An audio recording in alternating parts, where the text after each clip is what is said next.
Back in September, media outlets around the world, almost all of them here in the West and the English-speaking world, ran headlines that shocked a lot of readers and viewers. Russell Brand, the movie star, the comedian, now the podcaster, was a sex criminal, a bad man, a sex criminal. Now, none of the outlets ran the names of the accusers who had been sexually abused by Russell Brand. That was conspicuously absent. But the judgment was overwhelming. This is a very bad man, and he needs to be taken out of public view for the sake of the rest of us. What was interesting about this is that, in fact, it was the final scene in a long movie that had been playing out for the preceding couple of years outside of public view. This was an attempt to make Russell Brand shut up. Russell Brand has views that diverge from those of most Western governments on big issues, not small things, big issues, questions of economic policy and war and peace. And they decided we have to make this man be quiet. Why Russell Brand? Well, because in contrast to a lot of us who give our opinions for a living, Russell Brand had the capacity to win people over from the other side. He hadn't spent a life identified with the far right, just the opposite. Russell Brand was a man of the left, and to most people, a cultural figure. Everyone knows who Russell Brand is. And so he had the power, the capacity to persuade, and that was the threat. So we thought it'd be interesting to go through in some detail what happened to Russell Brand. None of this has ever been aired before. The censorship campaign against him began with governments, not private organizations, but governments, their intel services, and their policymakers. And as we said, it played out outside public view. And we thought it would be very interesting and important for people to know what exactly happened. And so to find out, we are now joined by Russell Brand himself, and we're grateful to be. Russell Brand, thank you so much. Tucker, thanks for having me here. So I didn't know any, I just want to say I didn't know any of this, and I experienced you because I didn't know you as a viewer, and I remember thinking, boy, that is one of the most articulate critiques of the brand new war in Ukraine I had ever seen. I saw one of your videos on the war in Ukraine, and this was in the winter of 2022, 2 years ago, and you were making kind of a remarkable case, not against the Ukrainian people and certainly not in favor of Russia, but that there might be real implications for the West if we get involved in a war that is not our own. And you I thought, said it so well. What I missed, and I'm now seeing, is that in March of 2022, you were denounced by an organization connected directly to the U.S. government as an agent of Chinese propaganda for your views on Ukraine. So let me just ask you your experience of this. Did you know that you were being attacked as a Chinese propagandist for your views on Ukraine?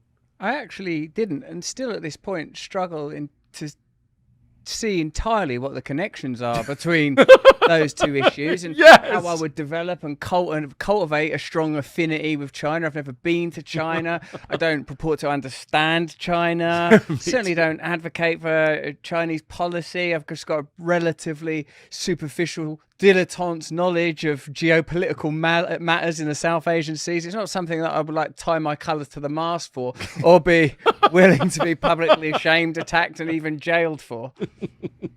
So it happened, though. Yeah. And a lot happens on the internet that we miss.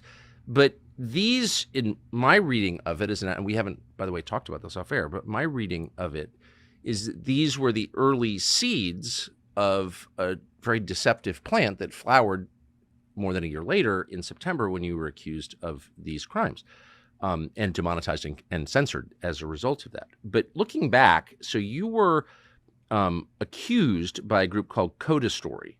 It published a story on its anti-disinformation newsletter. Now, Coda Story is connected to the UK government, but it's also connected to the CIA. How does it make you feel to know that you were in the crosshairs of two of the most powerful governments in the world and their intel agencies? It seems to me ridiculously grandiose to even imagine that I would stir and arouse the interests of such powerful agencies and groups, that the British government, if indirectly, would spend considerable sums on observing and de-amplifying content, that true information shared through our platforms in the period of the pandemic was censored, was cited as high risk, that companies like Moderna had spent considerable revenue tracking our content and again de-amplifying it. That Dame Caroline Dinenage, whose husband is a psyops expert that worked abroad in terrorism before deploying those methods and techniques, and to some degree those teams, to observe what they call disinformation and misinformation in the UK. I recognise that the new emergent media spaces present a lot of possibilities, even with your kind compliments about our reporting on the Ukraine. All we've essentially done is listen to brilliant academics talking about the history of NATO and the coup in 2014 in Ukraine and Putin's explicit declaration that he would prefer, let's put it mildly, that Ukraine were not invited into NATO, some of the regional disputes, how they're escalating tensions. This is information that, because of independent media, is available. And perhaps the function that we, our media organisation, have fulfilled is been to collate that information and convey it directly in an accessible manner to give people an alternative perspective to the homogenized mainstream opinion, which amounts to, I've learned over the last few years, the amplification and normalization of the agenda of the powerful, that no opinions can be allowed into that space. And I'm astonished by how jealously it is guarded. There are points in my life where my personal self-regard would have loved the idea that I would be considered important enough to attack on this scale, to spend this amount of revenue and resources on. But I'm now seeing that independent media itself is an extraordinary threat. That independent media inevitably leads to independent politics and independent thought. And we appear to be at some precipitous moment of radical transition.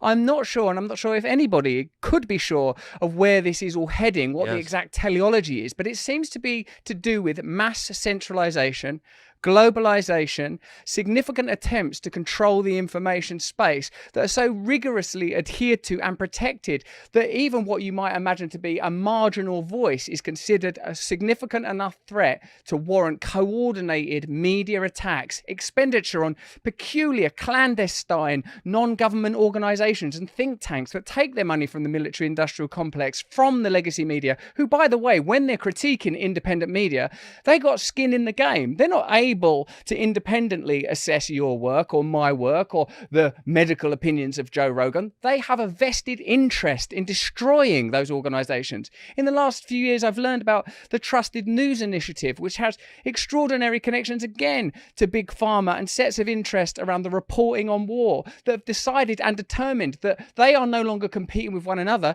You in particular come from a journalistic background where it would have been commonplace for the great institutions of American media to compete with one another for scoops. The New York Times versus the world. Those days are gone. It explicitly states on the Trusted News Initiative website, we are no longer in competition with one another. We have to curtail and stamp out, I think it even uses the word choke, independent media. And it's clear that there are now sets of globalist organizations funded by government, but also corporations, that are making deliberate, profound attempts to shut down any dissent in an astonishingly aggressive way. And to be sort of caught up in it is terrifying on one level, absolutely terrifying, particularly due to the nature of allegations that I faced, but also revealing. More importantly, it's revealing about the way that I believe the world, and in particular this space, will be affected, and the way these events will continue to unfold in the coming years. What I love about your critique is that you're coming to all of this pretty cold, since you had a midlife career change. You're doing something very different from what you did 15 years ago. And I'm wondering if your assumptions haven't been completely blown up. You're a British citizen, lived in the country most of your life. How strange is it to know that your tax dollars are being used against you by your government, which they are? And how bewildering is it to find that the open contest of ideas that we were promised here in the West, may the best idea win, is a sham? Yes, it's well, I suppose I went into the entertainment industry really with the giddy trajectory that propels a lot of people into those spaces, believing that there might be some fulfillment, and certainly there would be excitement. And when I was a denizen of that world, I was fostered and adored and celebrated and facilitated and lived the kind of lifestyle which I think is kind of common for people in that area, for single people, in my case, drug and alcohol free, but certainly with an appetite for a promiscuous lifestyle. When I was part of it, I found it empty and unfulfilling, of course, as it would be, as anyone who's had those kind of experiences ultimately realizes. when I departed it as a result really of various spiritual crises or commercial failures or a combination of those events, I really felt like a coming home to the type of values that I grew up with. I grew up in a normal blue collar town, Grays, kind of like a place that's like New Jersey, I guess, a kind of suburban, outside of the city, normal people, good values kind of place. And what I feel like happened is like, well, since I've had a family, since, you know, I've got a young son, I've got a couple of daughters, is I feel like that I was able to deploy the skills learned through working in entertainment as a man in recovery in a new space. And what simply began with myself and my partners is tell the truth about things you care about. Kind of over time, it began to, I suppose Glenn Greenwald the other day, and he goes, you know, you shouldn't be surprised that if you attack the most powerful interests in the world, the deep state, powerful corporations, the machinery of war, that you yourself are the recipient of attacks. Why is that surprising to you? I know, but because sometimes it does feel speculative, doesn't it? You're talking about these really powerful organizations and the way that it's funded and the way that it crosses over and their malfeasant, underhanded, insidious activity. And then as it starts to become more popular, as more and more people realize that it's actually true, as more and more people become willing to take back control in their own lives, as more and more people refuse to consent to being treated in this sort of infantile way, having their autonomy and personal and mental and spiritual freedom undermined, their connection to their land undermined, their connection to nature devoided, you start to realize that you're actually operating in quite a powerful territory. But while power is very serious and it has to work very hard to maintain its grip, so these organizations, did it surprise me to find that the British government, through the Department of Culture and Media and Sport, the very people that sponsored the new, rather draconian online safety bill, personally contacted the height of these allegations and attacks on me, contacted social media platforms and asked if I would be demonetized. But they're the body that regulates them. They have the ability to find those organizations. They're the very person who is sponsoring the online security bill. Pause for a second, just to make sure I understand what you're saying. So these accusations appeared. There were, I don't know if this has changed, but at the time, there were no names attached at all. You were accused anonymously of committing crimes. And then your own government, which you pay for, reached out without telling you to online service providers and media organizations and said, please kick him off and censor him and take his money away. Is that what you're saying? Yeah, that's before right. Any kind of trial, before any proof that you were guilty, before any names were attached. That happened. Yeah, and it's the same people that are sponsoring online safety bills, which amount to facilitating further censorship. But what a betrayal by your own government. Well, it's astonishing if you regard your government to be in a position of service rather than a position of domination and control. But what's become apparent in recent years is what the nature of our relationship with government is, that they are there to rule and control and dominate. And whilst they may now do it with an aesthetic of care and with the language of inclusivity, I believe the threat of authoritarianism is far, far greater from those that use the language of liberalism than these emergent, somewhat nationalistically oriented populist movements present, because they are leveraging that power now. They're interested in censorship. They're militarizing the police force. They're introducing protest laws. They're introducing censorship laws. Through their actions, we can observe them. Through their fruits, can we know them? We can see what they... And if you try to dissent, if you try to oppose, even what I consider to be a relatively marginal scale, then the consequences are severe and immediate and robust and terrifying. I think what makes your specific case so compelling is that if they could do it to you, a person who had the admiration of a lot of people who weren't interested in politics and was pretty famous and had some means, et cetera, then the average person stands no chance against these forces. So with that, if you don't mind, can we get specific about a couple of things that you mentioned? The first is Moderna, which is a drug company. It's part of Big Pharma. Tell us how you intersected with pharma and with Moderna and what you think they did to you. During the pandemic period, we reported continually about some of the clinical trials that Moderna conducted and whether or not they ought be deemed sufficiently rigorous to warrant the level of measures that were being implemented, if not entirely mandated. We talked about a government official called Jonathan Van Tam, who was the public face of the government, saying, you know, we should be taking vaccines, recommending that the measures escalate. Jonathan Van Tam subsequently took a position at Moderna. We reported on that. People within the FDA took positions at Moderna. We reported on that. We accurately reported that both Pfizer and Moderna were making $1,000 like a second or a minute, just like we reported a lot. We reported accurately and thoroughly about the degree to which Big Pharma were profiting from a situation in which Albert Bourla explicitly said it would be inhumane to profit from this global crisis. This meant that we were tracked by agencies employed by Moderna. They had like us on a high risk category. This is the reporting of Li Fang on his Substack. Not just me, Jay Bhattacharya, Michael Schellenberger, Alex Berenson, a number of what you might call anti-pandemic measures voices or strong critics of the way that the pandemic unfolded were under observation by agencies that were either funded by Big Pharma, sometimes the government.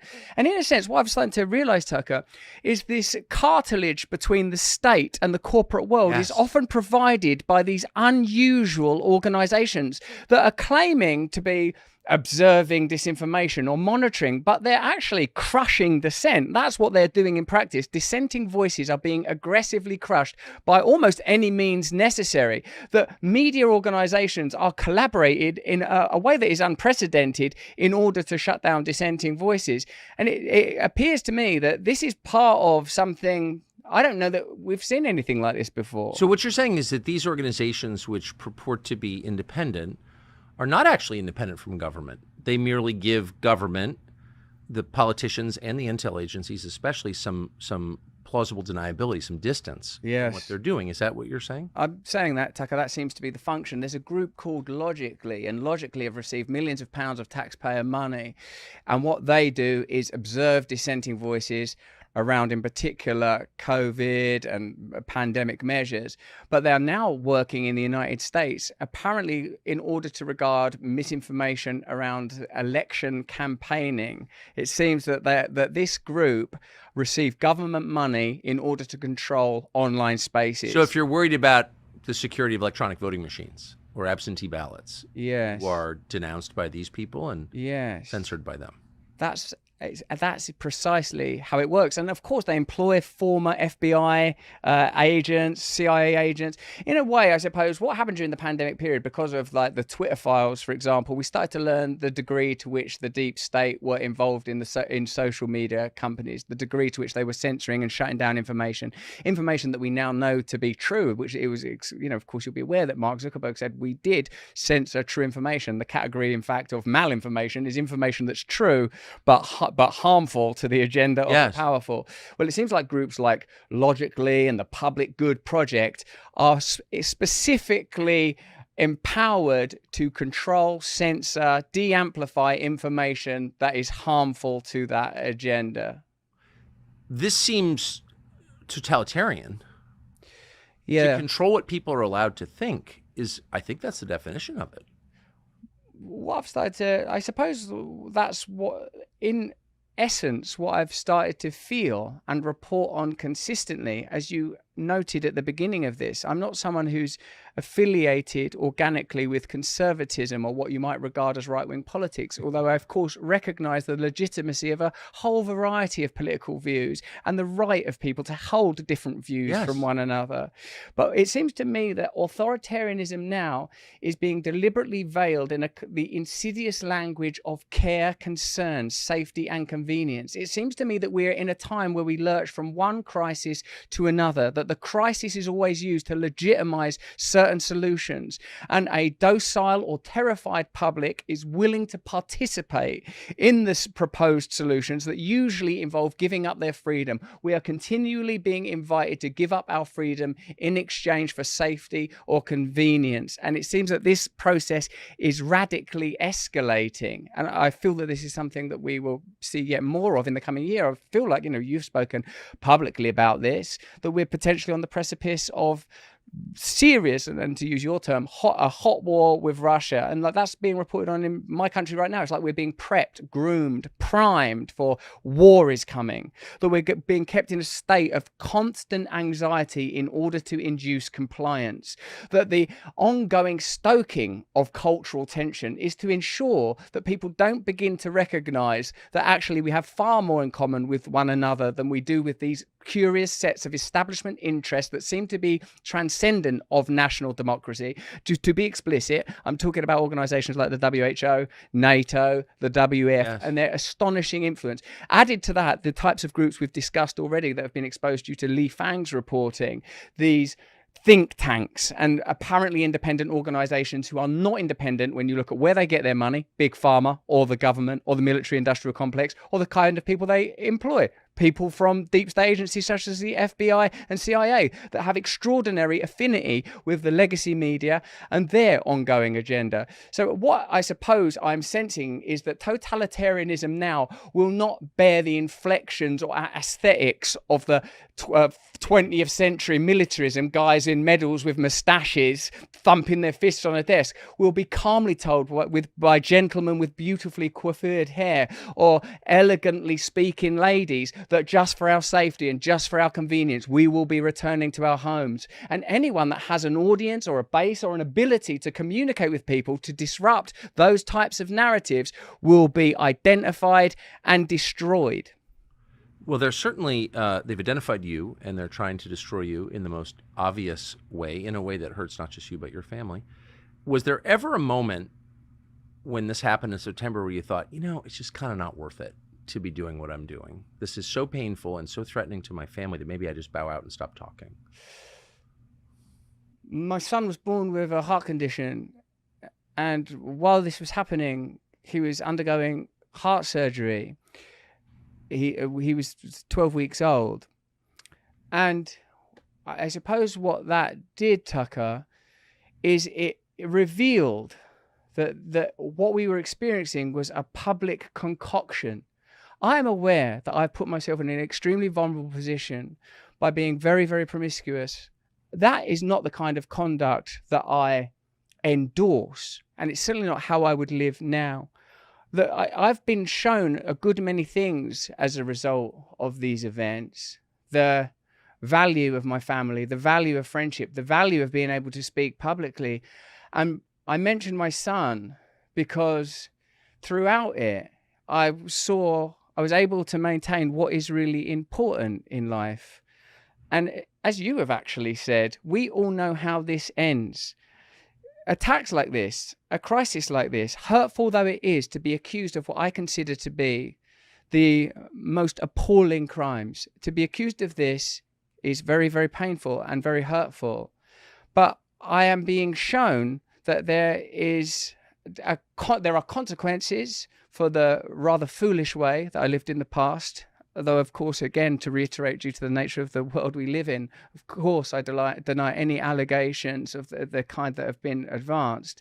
But what I've seen is the significance of family, the importance of having values that are transcendent of this, the importance of God. It's very easy to talk about God. I talk about God all the time. But when you need God is when the outside world shows you the reality of your powerlessness. This can just happen. This can be undone. This can be unspooled at you. And with our boy, and to be in environments, as you understandably and obviously are, when you have a sick child, you're in environments with other people that are in the exact same position. Yes. And you are shown what is real, and you are shown what is truthful, and you are invited to look at life very differently. So there are many things that I am grateful for, as a matter of fact, even though it's not a situation that I welcome, and as I say, these are allegations that I object to in the strongest possible terms.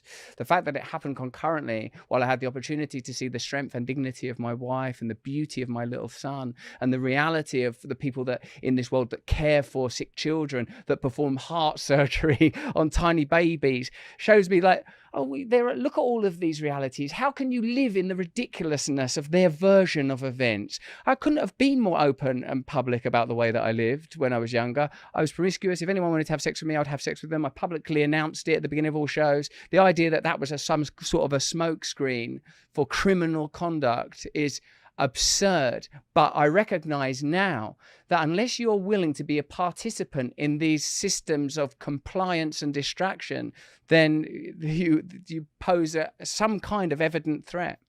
A big threat. A big threat. I mean, obviously, the response proves the power of the threat that you posed and still do. But again, just to quickly back to my question, because this was so intense and it happened as your son was born and undergoing the surgery, did it ever cross your mind like I clearly have hit the third rail and I'm out? I've seen that happen a number of times. Have you? With people. Yes, I have. And yes, with well-known people. But you didn't do that. And here you are. You've clearly thought about it and you've decided that you're going to continue forward. Was that a hard decision? Do you sometimes think that there is no choice? You have no choice. Did you ever really have? Yes, I do feel that way strongly. There is no choice. We have no choice. Something strange is happening. Something ulterior is moving. Something very important is happening. I'm not purporting to be a person that lacks self-interest. I'm not. Feel fear. I feel anxiety. I'm a recovering drug addict. You know what that kind of psychological baggage that comes with.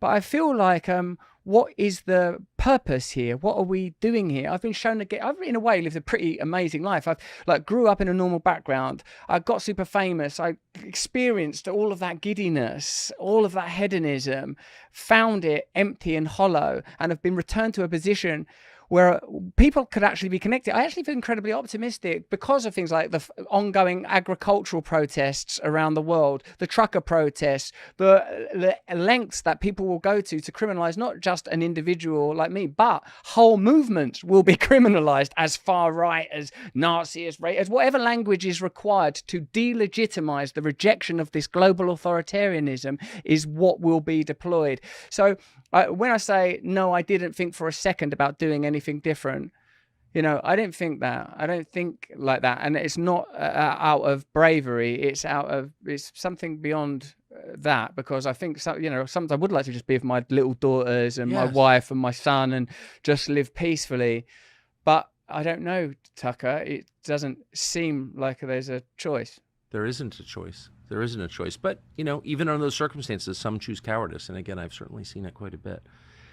Dinage, you mentioned a person called Dinage. Can you explain what you mean by that, who this person is, and what role she plays in what has happened to you? When you become accustomed to dealing with American politics, it's huge sums of money. It's powerful agencies that you see depicted in Hollywood movies, characters played by great movie stars. And so when you return your gaze to British politics, you feel like you're dealing with some sort of drudgery, some sort of like ludicrous heritage porn. Who are all these dames and baronesses and titled individuals? They can't be doing anything serious. Someone called Dame Caroline Dinage, who sounds like a Downton Abbey regular.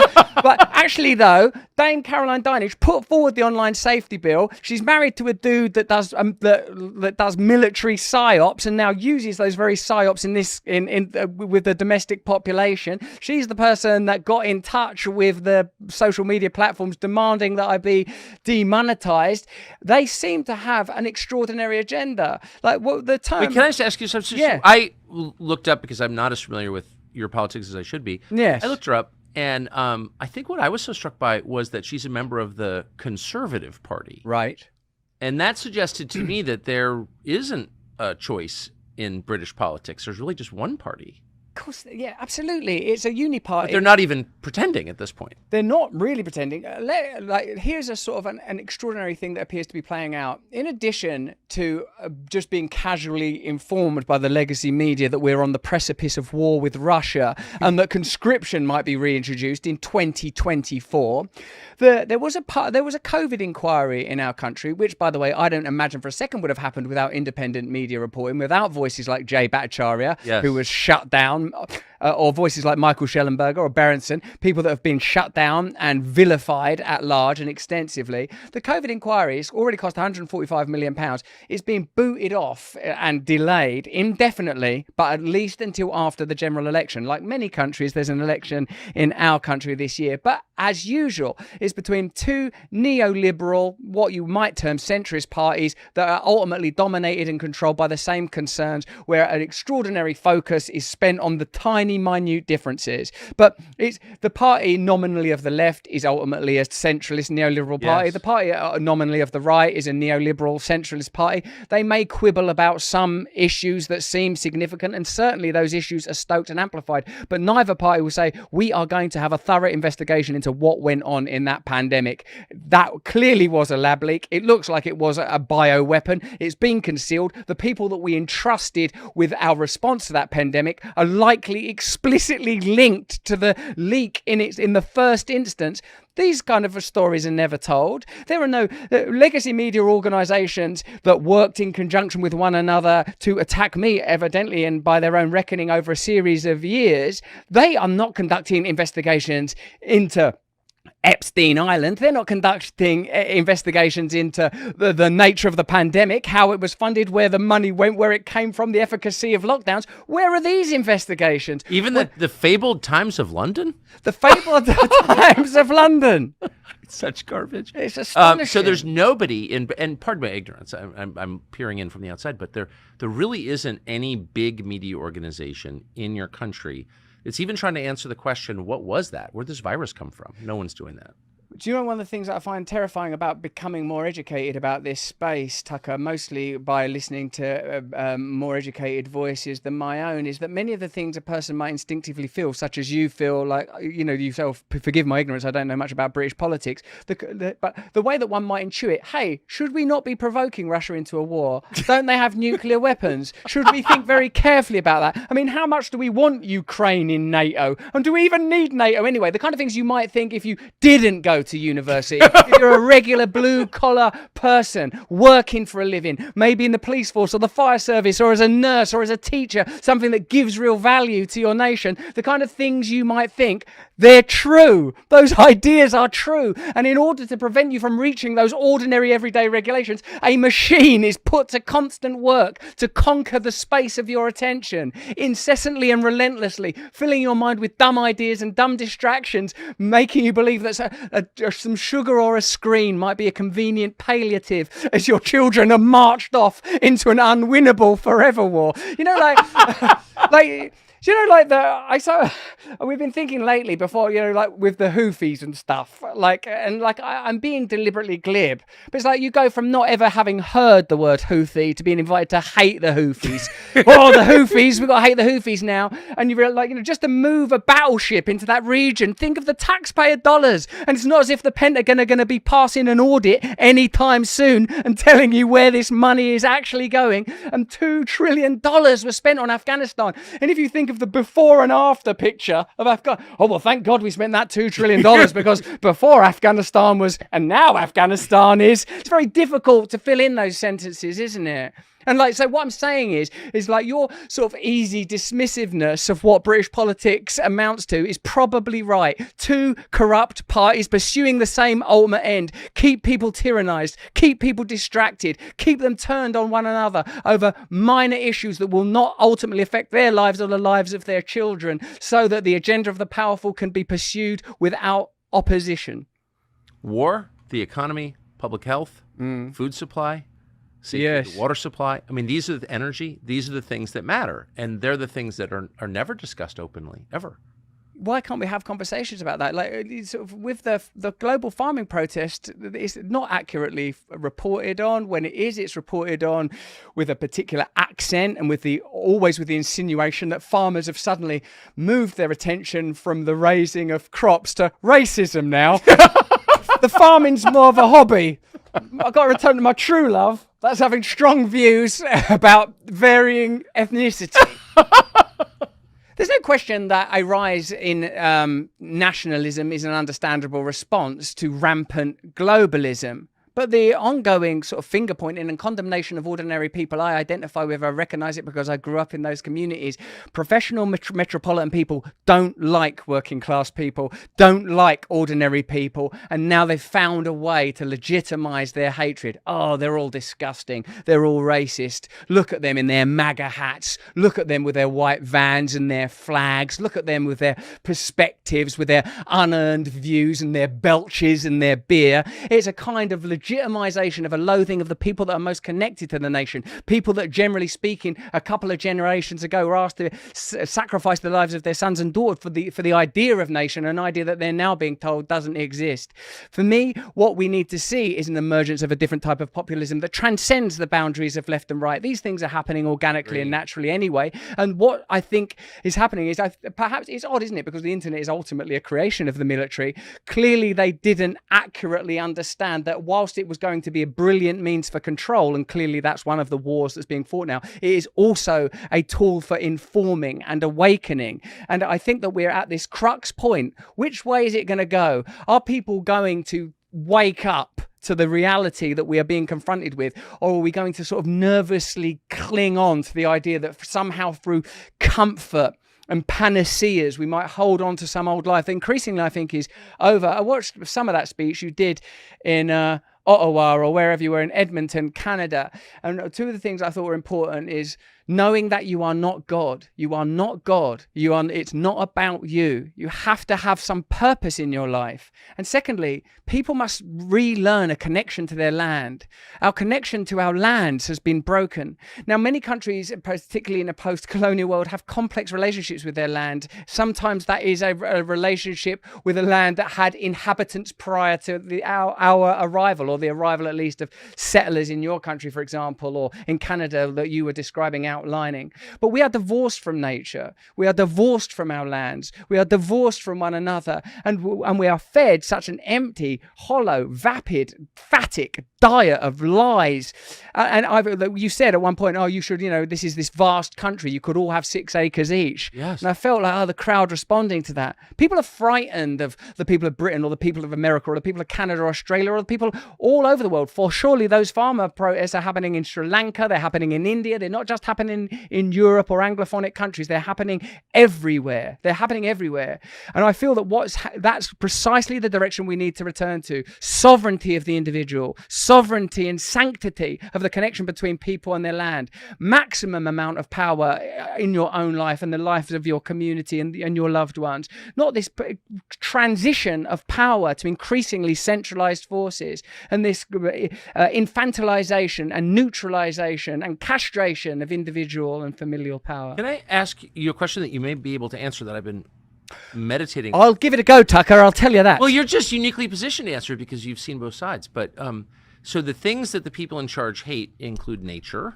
Yes. And the class of people who are most useful to your nation. You described them. Cops, firemen, teachers, nurses, all of them were crushed during COVID, by the way. Yes. And farmers. And it's indisputable that if you don't have those people, you don't have a society. You could get rid of every think tank and every sociology department and every liberal arts university and you'd probably be okay. You get rid of your farmers, you starve to death. So it's not obvious why the leadership of a country would hate the very people they need most and hate the most beautiful and valuable thing they have, which is nature. Why do they hate those things? It terrifies me to contemplate, Tucker, that people like Alex Jones and in our country, David Icke, who, aside from some views that are impossible to corroborate around quite occultist and, shall we call them, marginal ideas, difficult to corroborate ideas, when it comes to the subject of globalization and the increasing authoritarianization of our planet, appear to have been ahead of the curve. You can see them 20, 30 years ago saying with the empowerment of NATO, the empowerment of world banks and the WHO, like this is extraordinary. And it seems to me that the disempowerment of ordinary people, the condemnation, the demoralization of the public to create people that just are weary and broken, and is, if not enslaved, then so dependent it amounts to a form of slavery, cannot be inadvertent. It seems to be a denial of something fundamental that in my language, I would call spirit, the right to be who you are. That there isn't something fundamentally ugly or wrong with you, that you are allowed to be who you are. And I see that as a universal principle that will be applied all the way from the left to the right across various ways that people claim their individual identity now. It seems to me that, yes, that if you start to attack those pivotal infrastructural roles, I was struck when speaking to some of the people that you work with, a man that, that's been a cop for 26 years in New Jersey, 35 years in the security services. Like, these are people that give their lives for a country. So to tell those people that your country doesn't mean anything, or to alter the meaning of what a nation is, or alter what your contribution has been, it seems to be about a kind of disorientation. And it's difficult, actually, sometimes. The reason I mentioned at the beginning of this rather caroming answer figures that are broadly condemned as conspiracy theorists, but then aren't we all these days? The reason I mention them is because they talk specifically about ideas to do with spirituality, morality, and ethics. And it's hard for someone like me to consider that the goals of this global establishment are anything other than power, finance, dominion. But when you talk about this loathing of nature, whether that's human nature or botany or the great expanse, it's difficult to think that there isn't something dark at its core. Because there's no rational explanation for that. How could you want to despoil nature? How could you hate human nature? How could you want to hurt people? Those are not rational responses to anything. I mean, there's got to be, clearly what we're watching are the fruits of spiritual war. If you can think of a better explanation, let me know. Certainly the solution seems to me to be spiritual. And even when they're talking about ecology and evoking words like Gaia, like the spirit of the planet, it seems oddly utilitarian. The earth is a resource, even when claiming to care about the types of energy industry that might be most beneficial and those which might not be as beneficial. I don't see reverence. I don't see an acknowledgement of the sacredness of the earth, that the earth is not a resource. It's not, obviously the left and right are classically almost at this point divided around the subject of climate change. And what I feel is who among us ought not love our planet and behave respectfully and reverentially and lovingly to our planet? And how is that going to happen if no one has a relationship with it? I think like 90% in my country, 90% of the land is inaccessible to most people. 90% of the land is privately owned. Like land that used to be commonly held is now all privately owned. There has been successive law after successive law that has moved power and control and the land and nature herself into the hands of an elite. And it's this, I suppose, even where it would have been risible. So you're getting back to feudalism. Yeah, what you're saying. Let's get back to good old feudalism. What was wrong with feudalism? Why were we making such a fuss about it? It's like the idea that you and I are people that operate on different sides of a political spectrum becomes exposed as ridiculous when the anti-authoritarian aspect of what we both clearly believe in has to become the clear and pivotal point around which all political views have to now start to coalesce. You are either going to oppose what's happening when it comes to globalization and centralized authoritarianism, or you are going to be crushed by it individually and collectively. How do you see, and I'll stop with this compound question. How are your family and friends holding up in the face of this assault on you and your family? And how do you see this playing out, the battle that you just described? Are you hopeful or no? Because I've been subject to personal attacks, it's very one thing. Like, I have a program of recovery. I've been in recovery for 21 years. It's just, in a sense, it's what enshrines and helps me practice my relationship with God. It's the most important thing to me. The thing I have to most be observant of and have to keenly avoid is descent into self-centeredness. When I am very frightened, it's very easy for me to drift into becoming quite myopic and insular. What I've observed, in this period, from a personal perspective, is that I'm incredibly fortunate. I've got an amazing wife. I've got amazing, beautiful children that are healthy and doing well. I've got incredible people that I work with. Oh my God. And another thing that's been amazing is for a month, publicly, continually, I was called the worst names you can call a man.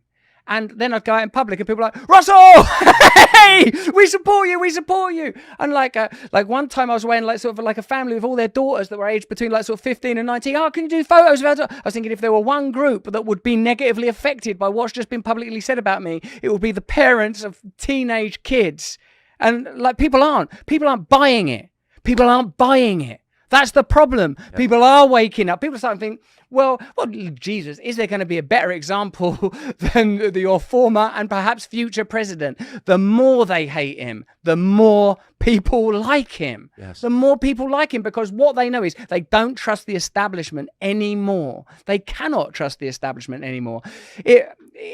Speaking from the perspective, look, this isn't the first time I've known personal crisis. I'm a drug addict in recovery. I'm a product of a single parent family. I'm a normal person from a normal background.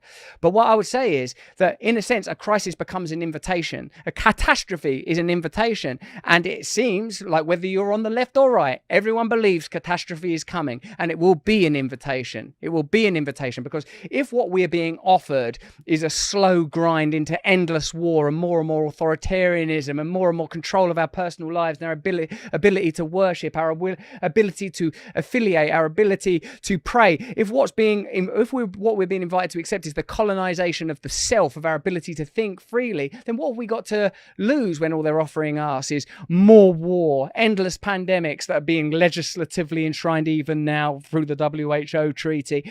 What have we actually got to lose? I think in a sense that perhaps they are, if there is one God, one all-powerful God, then surely that God is at work now. And surely that God is creating the perfect conditions for our mutual awakening. And perhaps what's required is the spur, the ignition of something so unbearable that people will awaken rather than endure it any further. And perhaps that's what we're being offered now.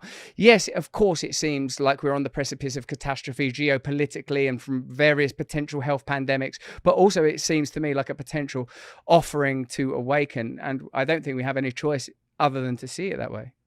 Russell Brand, you have not been broken. You are at your very best. Your very thank best. And I really appreciate it. Thank you. Thanks, Tucker.